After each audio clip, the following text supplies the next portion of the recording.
And we're recording. All right. Hello, everybody. Welcome to the channel. I am Trailer Trash Tim, and we have a very special program today with a very special guest. This is Kevin Barrett, and I ran across Kevin on the internet, and I've watched some videos he's been in, and as well as some of his writings, and was really impressed. And I thought, wow, this guy would make for a great guest on the program. And I emailed him, and he said, sure, I'd love to. So here we are. And I'm, as you know, down in the sticks in Alabama, but Kevin is in the exotic locale, as far as I know, of Morocco. is that home, Kevin? Or it's home now. Okay, but you're originally an American, right? You're from Wisconsin, I believe. Yes. Yeah, I was born in Wisconsin. I spent a little time growing up in Newport Beach, California. Went in elementary school. Okay. And then back to Wisconsin. And then as a young adult, I lived in San Francisco, California, den of iniquity. Yeah, I've got some family in Oakland, in the Bay Area. Oh, cool. Yeah, I was in Emeryville, right there on the border of Oakland. Okay, good. I was raised near Atlanta, actually, but I meandered over toward Alabama. So I want to start by just getting maybe a little autobiographical information. I know that you've kind of done an awful lot. You've written several books. Of course, you have your Substack, and I think you've done some lecturing. Could you maybe fill in some gaps and give us a little autobiographical information before we continue?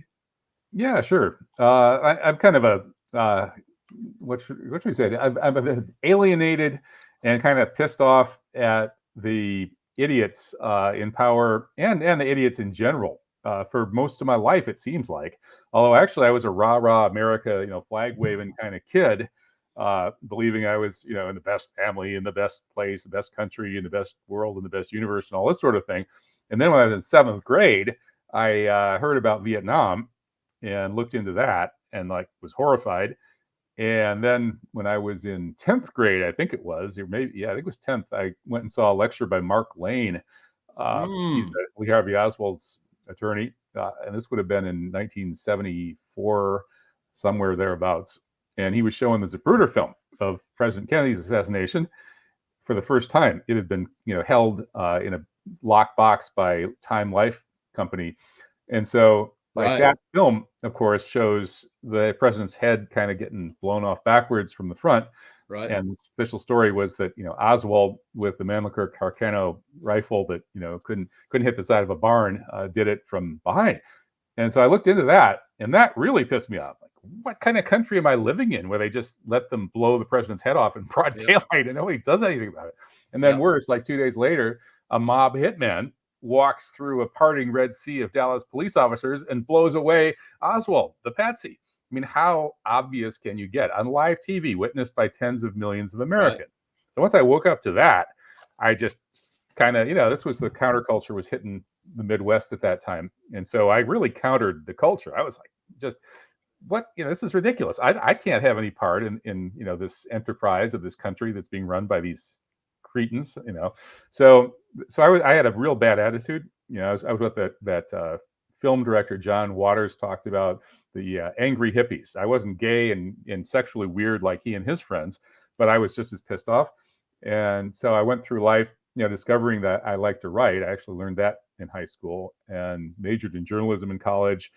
Realized that to read good stuff, you actually should be majoring in literature. So then I majored in literature in grad school. I ended up collecting, really by accident, not intentionally, 4 advanced degrees, 3 master's degrees and a PhD in various literatures and languages. Wow. And became a kind of an academic hanger-on and was all set to get a tenure-track job teaching Islamic studies and humanities. Right. And this was a little bit after 9/11. And then I looked into 9/11. And once again, I got royally pissed off. It was sort of like the JFK thing all over again, only worse. So next thing you know, I'm shooting my mouth off and doing teach-ins at the University of Wisconsin. And I did that for 2 years, really, 2004 through 2006, while I was teaching there. And then in 2006, just as I was being offered a tenure-track job, in fact, I ended up being the only candidate for this tenure-track Islam humanities job at University of Wisconsin-Whitewater. Right at that moment was when the neocons or whoever they were decided to push back against Scholars for 9/11 Truth, by like publicly, media lynching somebody, and they picked me. So here I am on Fox News, fighting with Hannity and O'Reilly, and my 15 minutes of fame stretched out for 6 months. And the good side of that was I was able to awaken a whole lot of people to the problems of 9/11. But the downside of it was I became permanently unemployable in the Western Academy. So since then, since my wife didn't really want to move to Malaysia or Turkey or one of these places where I could have gotten a job, I stuck around the US and became a troublemaker. So I've been a professional troublemaker ever since, publishing books and doing internet work and things like that. I think you know that role. Man, I believe we could talk all day long. I'm a big JFK assassination buff myself. We could probably do a show just on that. And just, I don't want to take up your time, but just we've got similar paths, it seems to me, because I was up until the time of George Bush Jr., I was waving the flag and the pom-poms, and we had to go and get Osama bin Laden, and I was a neocon extraordinaire philosophically.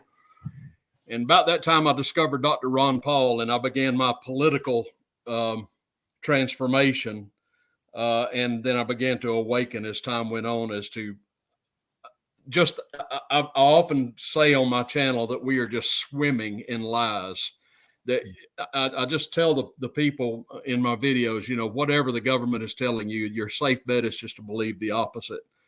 And as far as Oswald goes, he was exactly what he said he was, as far as I'm concerned, a patsy. But anyway, thank you for that. And what I really have in mind today, among other things, is I want to discuss the issue that I've broached on the channel several times. And that is the issue of Zionism and its impact on our life and our society today. Just a little background from me. I was raised an evangelical fundamentalist in the Pentecostal sect. So you can understand how that sort of shaped my eschatology and my religious thinking until I eventually converted to Orthodox Christianity. So that sort of cured that anyway. But what I want to do is start with the term of Zionism and ask if you can define the term for us and how that term relates insofar as the reformation, if you will, of this geographical place known today as the state of Israel, and what role Zionism played in that. Yeah, that's a really interesting issue. And it goes back a lot further than a lot of people realize. The kind of standard narrative you probably would get in your history class in college might take you back to people like Theodor Herzl, these Zionists towards the end of the 19th century. A little maybe 140, 130 years ago is when it all started for those people. But actually, Zionism is, I think, a branch of Jewish messianic millenarianism, meaning that, like, ever since Zoroastrianism, the religions that succeeded Zoroastrianism, namely Judaism, the big ones, Judaism, Christianity, and Islam, have looked ahead to a Messiah and to a kind of end time scenario where some big catastrophic change happens, and ultimately it ends up for the best. And then we end up in a sort of a paradise on earth, one way or another. Maybe the bad guys go get theirs, and the good people are rewarded. That's sort of thing. So right. The spin of this, see, the Jews are basically a tribal group that latched on to a sort of monotheistic spin-off of Zoroastrianism, I suppose you might call it. But they were never, the Jewish tribe remained henotheistic, meaning that rather than worshiping one single God universally, that's a universal God of all beings, they worshiped a tribal God and admitted the existence of many other tribal gods. And the early attitude of the Yahwist cult, the worshippers of Yahweh, the Jewish tribal god, was that Yahweh is telling us to stay apart from everybody else, to hate and fear everybody else, and then to go and smash their idols and take their stuff, and then give it to Yahweh, meaning to the priests of Yahweh, who were the the people who were running the whole show. So there was a tribal aspect to this. Now, that's not the whole story of Judaism. That's kind of the extreme downside described in a book I translated called From Yahweh to Zion by Laurent Guyonneau, a French historian. There's more to it than that. But in any case, as these monotheisms evolved through time, the people who remained tribal in their approach to monotheism became the people that today we know of as the Jews. The ones who became more universalistic in their orientation became what we know today as Christians or Muslims. And the people of the Old Testament, their descendants, are the people of Palestine. There was no Exodus. Nobody, maybe a very few people left, but the mass of the peasants of Palestine, the Hebrew people referred to in the Bible, are still there. They're the Palestinians, and they're being crucified and massacred. Right. Right. So it's anyway, genocide.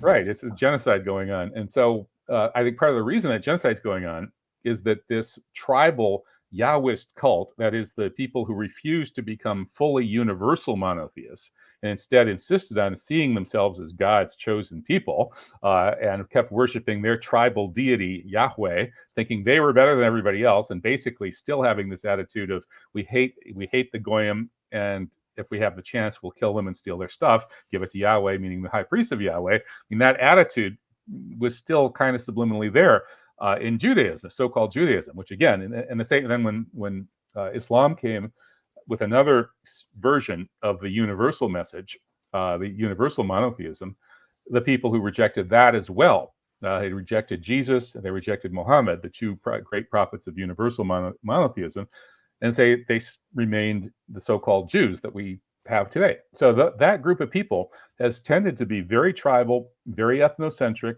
very suspicious, and rather, frankly, hateful and fearful of outsiders. And they've been kept that way through abuse by their leadership over centuries. And among that group of people, many of them ended up falling for various kinds of messianic millenarianism, which is they believe that they're going to have a Messiah who's going to come and make everything right. So how does the Jewish Messiah make everything right?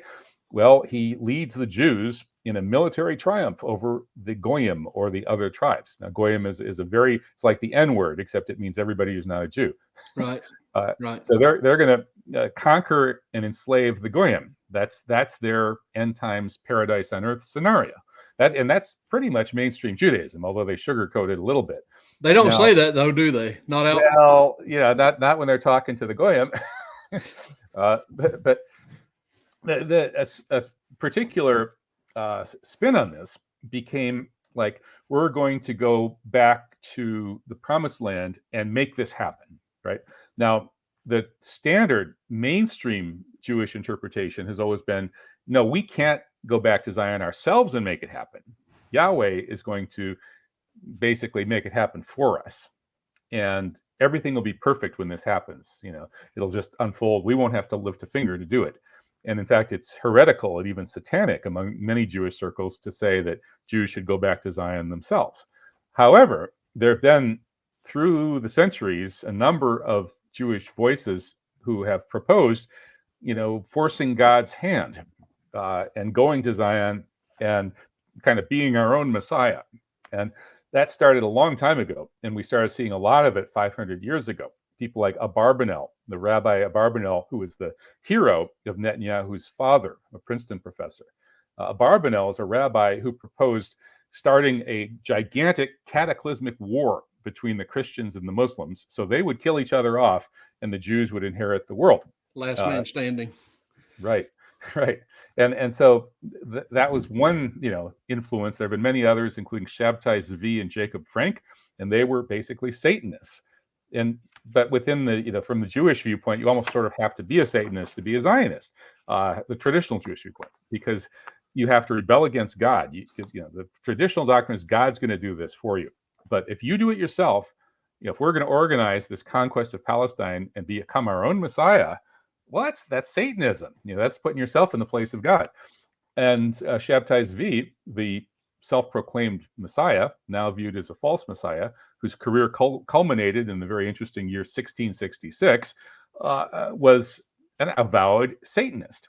And then so was his number one follower generations later, Jacob Frank, who led wild sexual orgies and who knows, maybe sacrifices, I don't know, as part of his bizarre, deviant religious practice, which allegedly has influenced the Rothschilds and their friends. So there's this whole long prehistory of Zionism behind what happened at the end of the 19th century. And it wasn't so much, the secular atheist Jews wanted a nice, rational Jewish homeland. That's the veneer they put on it. But seething beneath the surface was all of this bizarre millenarian messianic craziness from people like Abarbanel and Shabtai Zvi and Jacob Frank. And so once Jews started going back to Palestine, led by mostly avowed atheists, actually, but motivated partly by these millenarian messianic fantasies and traditions, they were completely, that masses of them were blind to the fact that they were going to have to basically commit genocide to do this, because that land was already fully inhabited. Where are you in history year-wise? Well, the decisions to, the decision to create this extremely well-funded, Rothschild-funded Zionist movement, that's made at the end of the 19th century. And then there's this trickle of Jews emigrating to Palestine, but the Turks, the Turkish caliphate, the remains of the Ottoman Empire, was pretty hard to work with. They didn't want to give away Palestine. And they basically said, over our dead body. Well, so that's what happened then. With World War I, the British took over Palestine and took over Jerusalem. And Allenby conquered Jerusalem and said, the Crusades have ended today. And then the British basically acknowledged the Jewish right to a quote-unquote homeland in Palestine. And so now the British were running Palestine against the wishes of the Palestinians who wanted the British out. The Palestinian people had been okay with the Ottomans.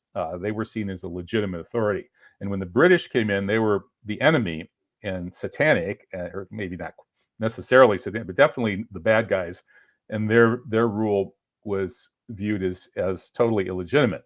So the Palestinians were now ruled by the illegitimate British Empire, which started bringing in these Zionist Jews.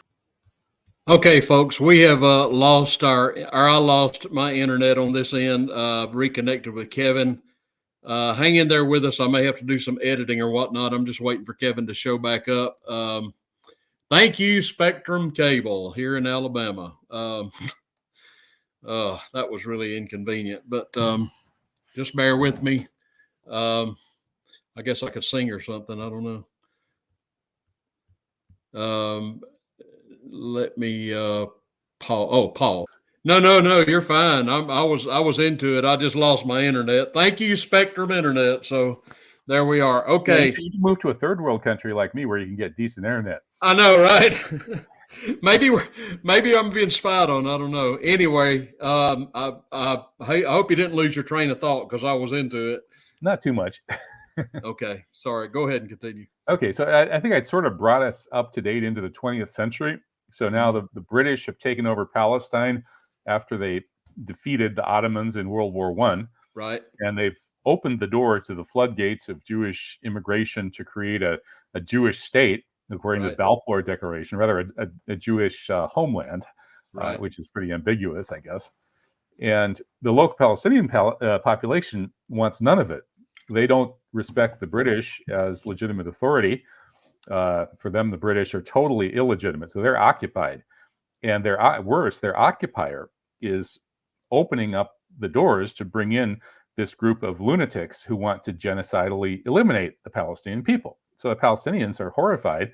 And there's lots of, once they wake up to this in the mid to late 20s, there's a lot of peaceful activism. And then when that doesn't work, the British, of course, are maintaining power with an iron grip. Then there's some, so there's rioting and things like that, which the British put down. The British always side with the Zionists.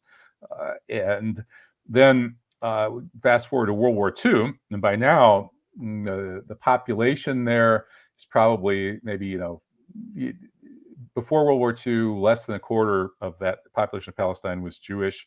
And then after World War II, it might be a little higher than that, but it's still a minority of the population of Palestine. And so after World War II, the British, who had developed a story of a genocide of Jews, very likely that story of gas chambers and such was originally British war propaganda. There's a historian named Nick Collerstrom who has gotten a hold of the intercepts from British intelligence intercepts from the German communications during the period, and using that documentation, lots of other documentation, it seems likely that the story of human gas chambers was invented by the British as just one of many, many stories of outrageous war propaganda, sort of like the Germans bayoneting babies during World War I. And in any case, yes, the Germans were quite racist, and they did put Jews among all kinds of other groups in work camps, and they did slaughter huge numbers of Jews on the Eastern Front. They killed, there was a resistance against German occupation of Eastern Europe. And so some of the German commanders did order the mass murder of whole communities. And Jews were overrepresented in the opposition at the time to the German rule in Eastern Europe during World War II. So anyway, there were real massacres of Jews. And then there was a policy of putting most, though not all, Jews in these camps as slave labor, right? So anyway, that what it all amounted to was that at the end of the war, there were these outrageous atrocity tales that were being presented in the Nuremberg trials, the war crimes trials, where the victors put the losers on trial. Now, the victors, the Allies, had probably committed by far the worst war crimes in Europe themselves, firebombing whole cities, roasting hundreds of thousands of innocent civilians to death almost instantly. They did that in several German cities. They did it in Tokyo and Japanese cities, and then they used nuclear weapons and on and on and on and on. Whereas Hitler refused to use poison gas because it was unethical, et cetera, et cetera. The British led the way in deliberate firebombing of cities, massacring. Anyway, so the Allies' war crimes were just off the charts. And it's very likely that in a conscious or half-conscious attempt to try to change the historical record to erase the real story of their own war crimes, the Allies staged these Stalinist show trials called the Nuremberg trials, and grossly exaggerated the stories of German war crimes. And among those was included the German treatment of Jews. And so these grossly exaggerated tales of German mistreatment of Jews became sort of the founding legend of what would become the State of Israel. The Zionist movement really beat the drums around this. Now, at the time, nobody else believed it. Eisenhower, Churchill, de Gaulle, they wrote collective 10,000 pages of memoirs about World War II, never once mentioned any Holocaust, any gas chambers, nothing like that in any of those leaders. And there's all sorts of reason to believe that virtually nobody was well informed in the West, certainly the United States, really believed that there had been a quote unquote 6 million Holocaust gas chambers attempt to fully exterminate Jews in the 1940s and 50s.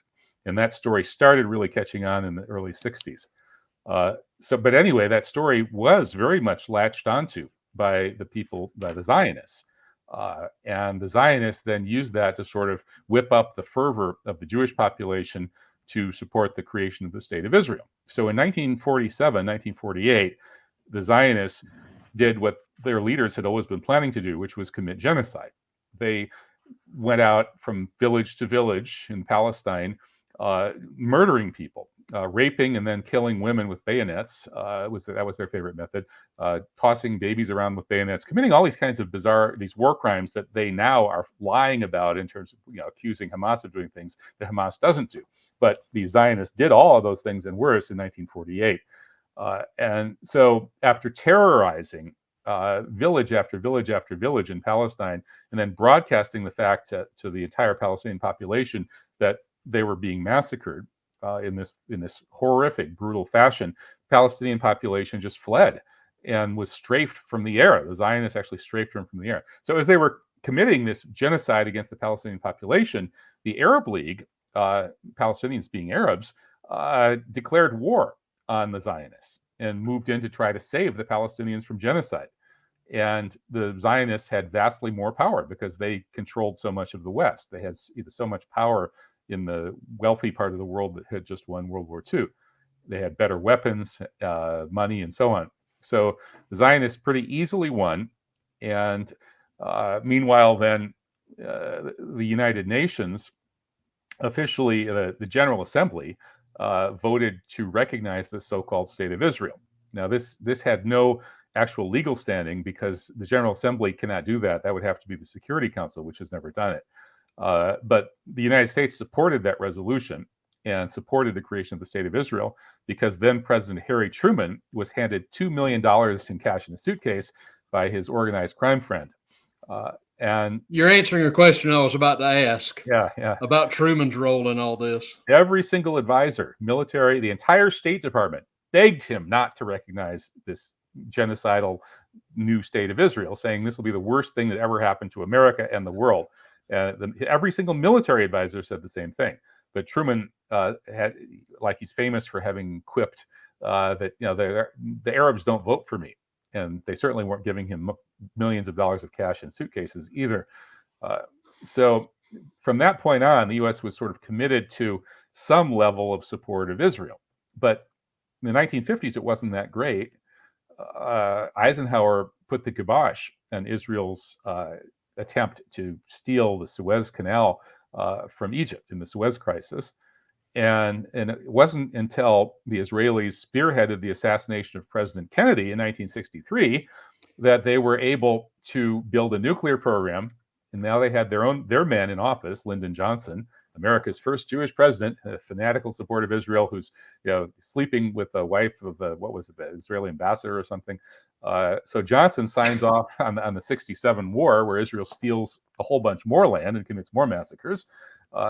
Johnson even signed off on the attempted massacre of 300 American sailors on the USS Liberty. I know that story. He said, "I want that goddamn ship on the bottom." Yeah. But through a miracle, really, those guys survived and got the message out that it was Israel attacking them, not Egypt. It was supposed to be blamed on Egypt to get the U.S. into the war. So anyway, this sorry, horrible history has been going on and on and on and on. And it wasn't until after I had really looked into 9/11. At first, I was thinking of 9/11 as kind of an American military-industrial complex operation, same way I thought of the Kennedy assassination. But the more I looked into it, the more I realized that people like Michael Collins Piper were right, that it was the Zionists who spearheaded the murder of the Kennedys. And with 9/11, actually, that was pretty obvious from the get-go that the only real beneficiary was Israel.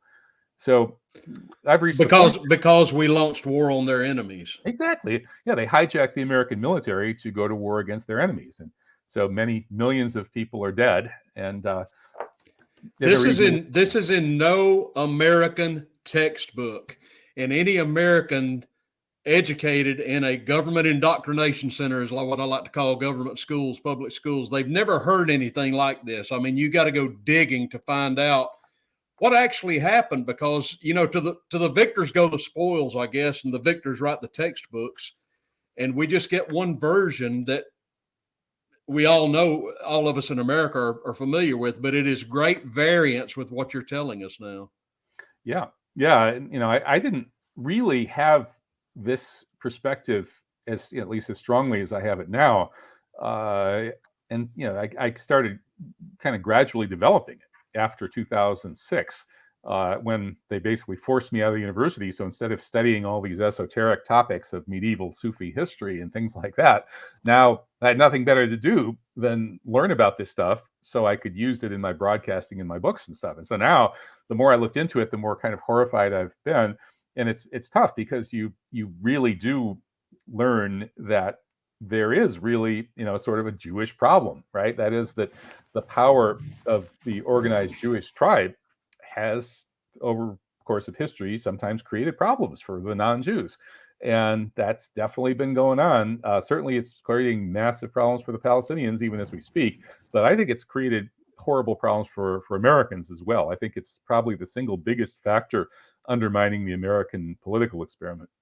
Well, anybody who runs for president, it seems to me, for the past, 20, 30 years or more, it seems like and I'm probably exaggerating, but it seems like as soon as they come out and announce they're running for president, the first thing they do is go to Jerusalem and stand at the Wailing Wall.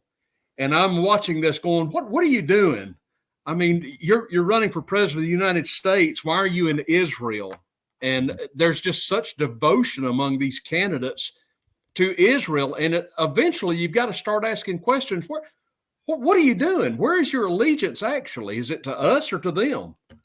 Well, you said you're originally from Atlanta. Well, yeah. That legendary Atlanta Congresswoman, Cynthia McKinney, a six-time Congresswoman, revealed that when she first was elected to Congress, the first thing that happened was she was taken aside and told to sign a loyalty pledge to the state of Israel. And her reaction was, wait a minute, I got elected to an American Congress. Why am I supposed to sign a loyalty pledge to Israel? And they said, well, everybody does it. And if you don't do it, you won't be reelected. And she said, I bet Ron Paul didn't do it.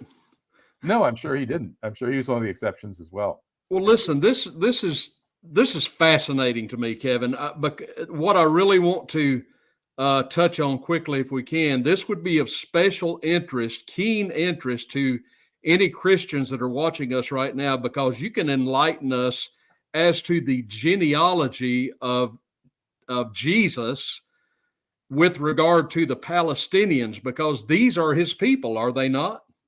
Absolutely. Yeah, the people in Palestine today are by and large, the people who've been in Palestine forever. I mean, they're the descendants of people who live in that part of the world.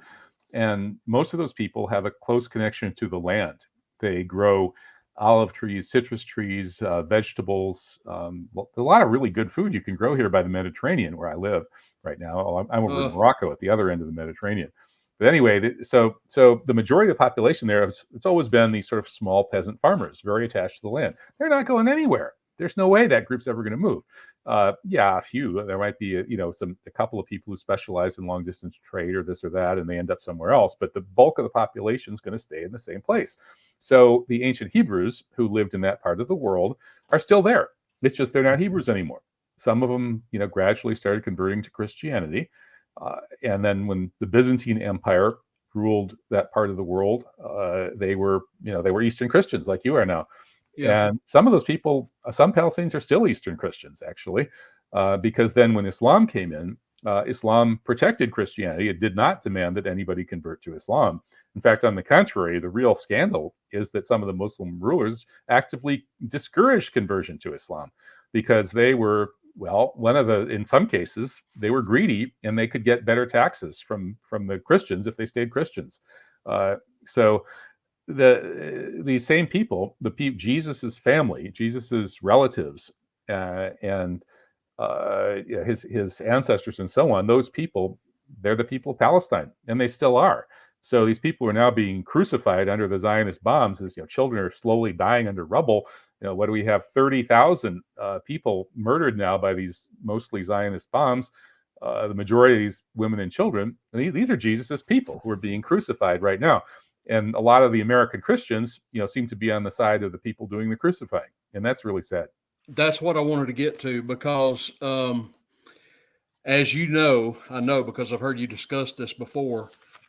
In terms of specifically eschatology, many, if not most, people that are of the fundamentalist evangelical persuasion gain their interpretation of eschatology and really theology, I guess you could say, from the good old Scofield Bible. And you've had a lot to say about this. And of course, it's the Scofield Bible, which sort of props up this notion that Israel and the Jews are God's chosen people, and he has brought them back into this geographical plot of dirt from which they'll reign over the world one day. And this is, as far as I can tell, fully supported by the Scofield Bible. In 1948 is just a seminal year where God's chosen people came back to their land. And this, of course, is promulgated by the likes of, say, John Hagee and others. It's a very famous and well-entrenched view, particularly among fundamentalists. But you had something to say about the old Scofield Bible and who was behind it that was I did not know that was really enlightening. Could you expand on that? Yeah, sure. I mean, the story, as I understand it, and I'm not really a scholar of this, but I've gotten it by reading different accounts. And a good source is at ifamericans.knew.org. They have some articles on this topic. But there was a kind of a medicine show kind of guy, Cyrus P. Scofield, without any real education, who was apparently a good talker, like a lot of medicine show snake oil salesmen are. And he ended up being kind of a religious revivalist. And then somehow, somewhere along the line, this totally illiterate, well, he probably is basically very uneducated character and of very dubious morals, suddenly had his version of the Bible published by, I believe, Oxford University Press. Like, wait a minute, Oxford University Press, 99.9% of the world's most eminent scholars can't get anything published by them. So where did this snake oil salesman come from publishing with Oxford University Press? Well, the answer was the Rothschilds. They can get anybody published by Oxford University Press, even something like that. And so this was basically a propaganda piece by the Rothschilds. Again, the Rothschilds are allegedly, at least part of their family is allegedly involved in satanic worship based on the methods of Jacob Frank, who was the heir to Shabtai Zvi, the famous satanic false messiah. Now, Jacob Frank taught people to do these bizarre orgies, perhaps sacrifices. I don't know. There are rumors about that sort of thing. But some very hard-nosed atheists I know, or ex-atheists in one case, believe that the Rothschilds and their friends are indeed in contact with what you and I would call demons. What this guy, a former CIA guy, calls extra-dimensional entities that feed on human suffering and maximize the human suffering that they feed on. They interact with selected humans to maximize the suffering that they feed on. So when these Rothschilds or whoever, these black magicians, have some kind of a human sacrifice orgy, do something horrible to a child or a baby or whatever, and everybody gets into some kind of weird altered state, supposedly the demonic or extra dimensional entities then link up with some of these people and then help them get stuff done in the world and help make them rich and powerful. So this actually, it sounds an awful lot like the Faust legends and things like that. Yeah. Well, yeah, I'm quoting Gordon Duff, by the way. Gordon Duff is a former CIA official. I think he has to say post office, but I can say CIA, who says he had MJ-12 clearance, and he got this story about the fact that there are these extra dimensional entities that feed on human suffering, et cetera. So he said he saw that in a CIA memo. But whatever you think of that, the Rothschild family did have some amazing communications technologies, allowing them to do things like know, who won the Napoleonic Wars or Waterloo when nobody else knew, things like that. And so they became very wealthy and powerful, and they were able to do things like hire snake oil salesmen to write snake oil Bibles, which is what the Scofield Bible is. Yeah. Well, Scofield, he would take the Bible, but then he's got his liner notes or the margin notes where he's telling you this is what this particular scripture means. And so many of the fundamental evangelicals, they took the marginal notes to be as authoritative as the scriptures themselves, it seems to me. Right. But you tell a funny story about, or not funny, but about who funded Scofield, which is just bizarre to me, how he could get published by Oxford. I mean, that just doesn't happen. But, a similar thing happened to Billy Graham. Billy Graham was founded by basically the story goes that William Randolph Hearst, of course, discovered Billy Graham and instructed his staff to puff Graham in all of his publications. Interesting. And well, at least the Rothschilds didn't buy Graham. There's that famous conversation between Billy Graham and Richard Nixon, in which they're saying to each other, "Oh, the thing that's really destroying this country is the Jewish control of the media." And Nixon says that, "Do you believe that?" And Billy Graham says, "Yep, I sure do." Right? So when that conversation came out, it was a huge scandal. I'm sure it was. Okay, now. I think we're up to date as far as what Zionism is and how it relates to the state of Israel today and where it came from. Um, I want to talk about how much time have we got? All right, a little bit more. I want to talk about if you can touch on the religious and political implications of Zionism, particularly for Americans, I guess. Although you don't have to restrict your comments just to Americans, but I know that this is entrenched in American politics, and I know it's also entrenched in segments of American uh, religion, particularly fundamentalist Christianity. I know that Orthodox Christianity does not teach this. We are creedal. In the Nicene Creed, for example, basically we proclaim that Christ died, rose again, and will come again. That's pretty much all we say. We don't say anything within Orthodoxy as to the state of Israel. We sort of see the followers of Christ, if you will, as being, God's children or what have you. But I really want to get your take on the implications of Zionism in politics and religion today, particularly politics right now. Well, yeah, I've already talked a little bit about the implications in politics with the kind of corruption, the $2 million in cash to Truman in the suitcase, the Kennedy assassination, 9/11. So and then there's all kinds of other corruption as well, with the help of their billionaire SANM, meaning the helpers of Israeli intelligence, the Mossad, who volunteer for free, right? The Israeli Mossad intelligence service has a real secret weapon that it uses to defeat much bigger and better funded intelligence services. And that is the SANM, these well-placed Jewish tribal loyalist volunteers all over the world who will work for free and even sometimes risk their lives and money and careers for free. And so these among these SANM are people who steal nuclear weapons. They're big, wealthy organized crime figures who've stolen American nuclear weapons and sent them to Israel. The famous Hollywood producer Arnold Milchan, who actually produced the JFK film that Oliver Stone directed, has bragged about being part of stealing American nuclear secrets and sending them to Israel. So that's another aspect of this corruption. And to really get a handle on why this kind of corruption exists in America, well, the Zionism, Israel is a self-proclaimed Jewish state.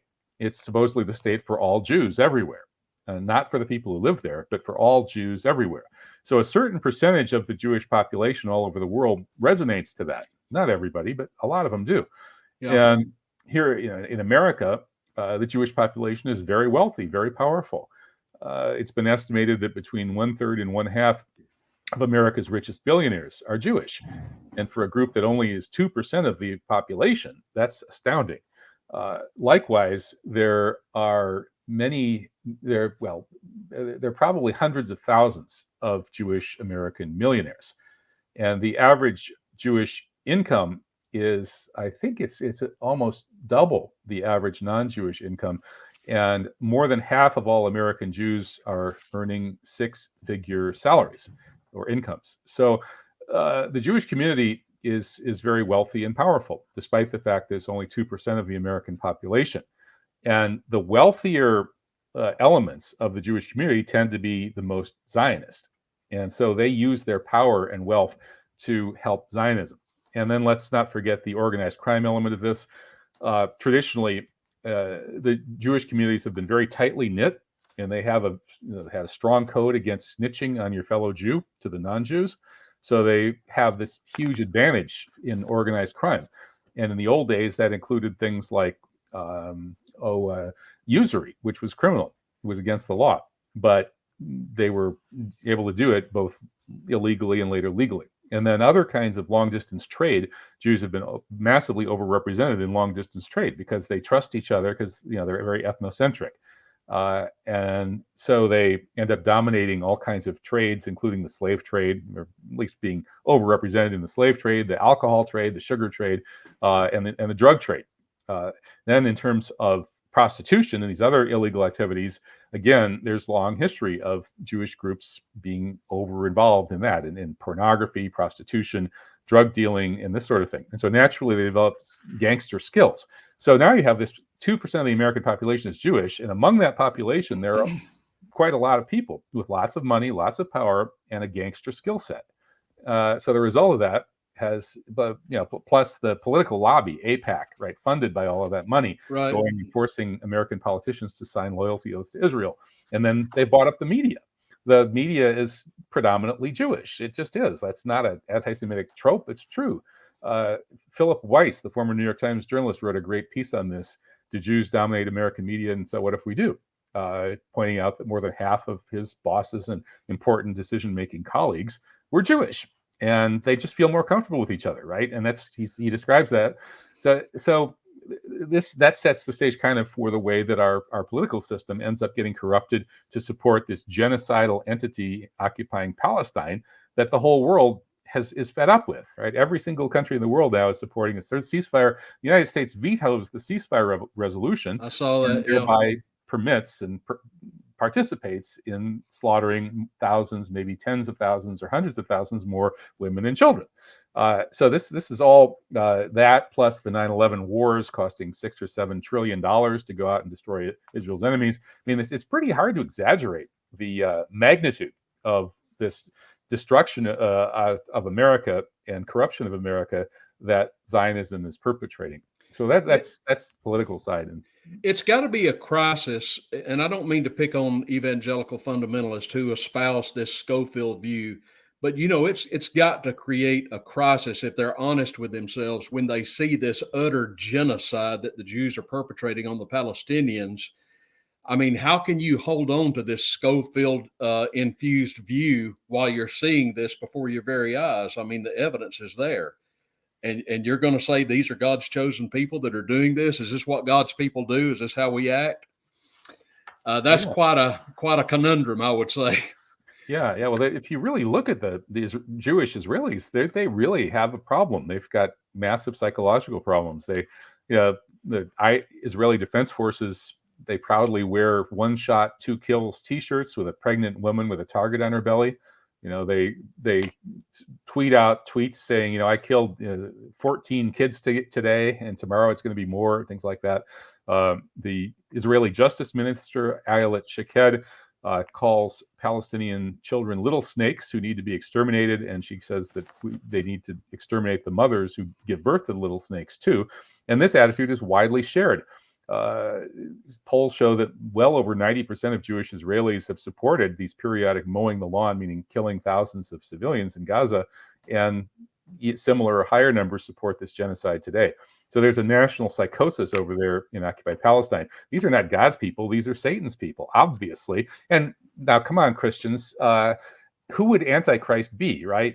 It would be somebody from a group that's against Christ. Well, who's against Christ? How about the people that killed him? Right, the people that killed him, the people that hate him, the people who in their Talmud say that he's boiling in excrement. That's right. That hate his mother and call her I won't say it. I know what you mean. I know exactly what you're saying. Right. So if there's going to be an antichrist, it would come from the group of people who are against Christ, who killed Christ, who hate Christ. Well, we know who that is. It ain't the Muslims. We Muslims love Jesus, and we love his Holy Mother Mary. We accept that he was born miraculously and that his mother was a virgin. And we accept that Jesus is the only true Messiah. Don't say anything bad about Jesus when there are Muslims around. But somehow the people that own the media have flipped it upside down and convinced the American Christians that the Muslims are the enemy. And so religiously, I think it's the Antichrist people who are likely to be the people of Antichrist. And it's pretty obvious at this point who that is. It's kind of a no-brainer. But what you're saying, we don't see in Western media, of course, which is owned by Jews. Let's face it. Let's just be honest. And of course, you're not hearing this out of at least Protestant American pulpits either. This would be news to a lot of people. All right, Kevin, we're at an hour. I don't want to hold you too much longer, although I could stay here all day with you. But let me ask you 2 more real quick questions together. Number one, what's going to happen in Israel in this war? And just a little curveball for you. What's going to happen in Ukraine? Well, I think together these 2 wars are going to bring down the American empire. The American empire has just bit off more than it can chew on behalf of this minority of neoconservatives who've taken it over. And in Ukraine, it's clear that that's a lost cause. It always was, but they were in deep denial a year ago. They were saying there's going to be a counteroffensive. The Ukrainians are going to take back all that land. They're going to march into Crimea. Well, good luck with that. Russians are going to nuke every Western city before they give up Crimea. Don't fool yourself. Not going to happen. But that's not going to happen because the Russians are going to win on the ground. And that's going to be real tough news for the American empire to handle and to digest. And it's one thing to lose in Vietnam and Afghanistan and Iraq, but losing this thing to Russia, this such a powerful country, is going to be really tough. And I think the Europeans are going to be unhappy because the European economy has been badly damaged by this war, much worse than the Russian economy has. So there's going to be a real bitter fight. Well, it was, pardon me, it was the United States, for heaven's sakes, that blew up the Nord Stream pipeline, which was feeding energy to Eastern Germany, if I'm not mistaken. And of course, we just get this bullshit from the American media that doesn't tell us that at all. Yeah. Well, they just think that they can make up lies and that that's somehow going to change the reality. And yeah, they do steer perceptions to a certain extent, but there's a limit on how far they can go. And ultimately, reality is going to bite them back. And likewise with this genocide in Palestine, the whole world is just appalled and horrified at the American policy right now supporting this genocide. The U.S. is the only important country supporting the genocide. Yes, its vassals over in London and Frankfurt, in Germany, are on board with it because they have to be. But the real fact is that the Zionists own Washington, D.C., and they're forcing the American empire to permit the genocide. And the whole rest of the world is just completely horrified. And this is going to put the nail in the coffin of the American empire one way or another. And I've always wondered whether I would live long enough to see the complete fall and collapse of the American empire. Now I'm starting to think I might, not because I'm going to be living so long, but because it's going to be living a very short life from now on. Well, I turned 63 day after tomorrow, and I don't know if I've always thought maybe I could outrun it, but I'm not so sure anymore. This much I know: we are broke. We are $34 trillion in debt, staggering inflation, and and we just keep making war. Somehow we pull a rabbit out of a hat and say, let's send $65 billion more to Ukraine. And I'm doing everything I can on my channel just to let people know, look, we are being lied to about this.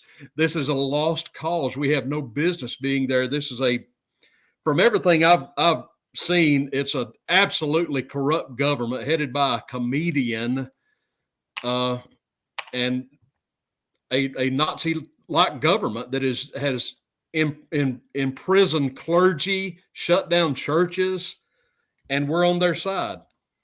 Yeah, it's disgusting. And, I think you're ahead of the curve in practicing Orthodox Christianity. I have a lot of respect for the Orthodox branch of Christianity. I read a book by Putin's spiritual advisor not too long ago. It's called Everyday Saints.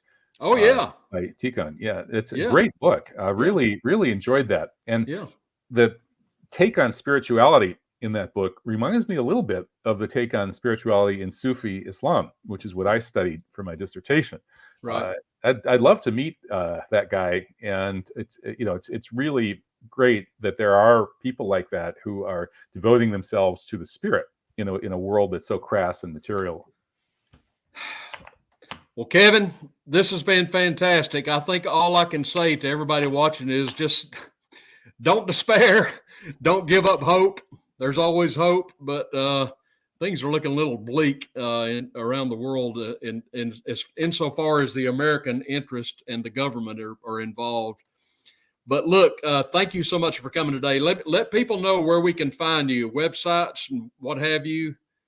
The place to start is kevinbarrett.substack.com. So my names all run together, just kevinbarrett.substack.com. Okay, I know where that is, and I'm going to link it down below the video so people can find you. Hey, this has been a lot of fun and very enlightening and very troubling as well, and very educational. So thank you so much for coming and being with us today, Kevin. I really appreciate it. Yeah, well, thanks for your good work, Tim. Hope to talk to you again. Thank you so much. Bye-bye.